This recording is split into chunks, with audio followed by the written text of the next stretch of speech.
હિન્દુ ગ્રંથોમાં કેટલાય બાળ ભક્તોના પ્રસંગો નોંધાયેલા છે, જેમને બાળપણમાં જ ભગવાનને પ્રસન્ન કરી લીધા હતા.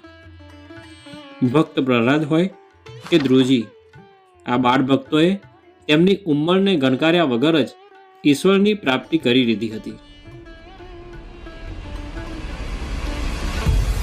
જ્યારે ધ્રુવજીને તેમની બીજી માતાએ તેમના પિતાના ખોળામાં ન બેસવા દીધા, ત્યારે તેમને પોતાની માતાને પૂછ્યું કે હું પિતાના ખોળામાં કેવી રીતે બેસી શકું. ત્યારે માતાએ કહ્યું હતું કે તારે ભગવાનના ખોળામાં બેસવું જોઈએ. ત્યાર પછી તેઓ વનમાં ગયા. ત્યાં તેમને નારદજી મળ્યા અને નારદજીએ ભગવાનનું ભજન કરવાની રીત બતાવી. ઓમ નમો ભગવતે વાસુદેવાય. ઓમ નમો ભગવતે. આ રીતે ભજન કરવાથી ભગવાન તેમની પર